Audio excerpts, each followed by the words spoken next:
So you have created this action, an animation, and you're happy with that movement, but you want it to repeat. So for example, you've made a robot, you're making steps. Rather than making the action again and again, you're just going to copy and paste the action, so you get that fluid motion. This is Fred, my example ball, and he's just rolling along the x-axis. Now I want him to roll off the page. So this is how you can do it very easily. So in Graph Editor, I've got the lines selected that I'm actually have edited. So translate Z and rotate X. And I want to make sure that I'm selecting on those lines. So I've got this one and holding down a shift and making sure that they're selected.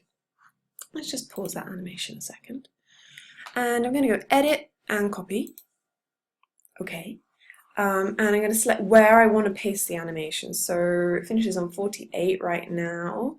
I've got no space, so I'm going to make my frame twice as long. Let's make it 96 or 4 seconds.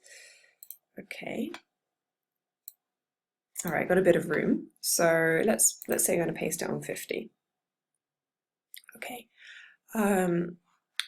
So edit, and before I actually hit paste, I'm going to go to options. And I just want to show you what happens if this connect is not selected, because it might be helpful for you in some point. So I'm going to hit paste keys. Okay. So what's happened?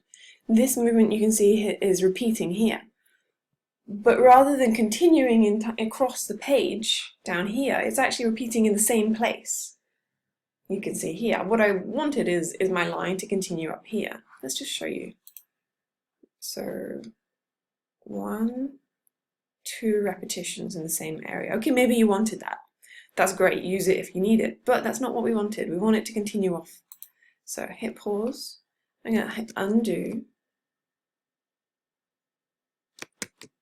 Hopefully that's undoing.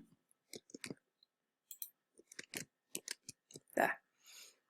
Okay, so just double checking that that is selected. Yes.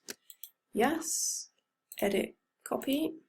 Again, let's just click where I want to paste it to. Edit. Options, and I'm going to make sure that connect is selected. Paste keys. Okay. Now you can see how it's repeating. Now let's just see what that looks like. Does it work? Yes, it does. Okay, so my movement is continuing now off the page. Okay, so that's super useful.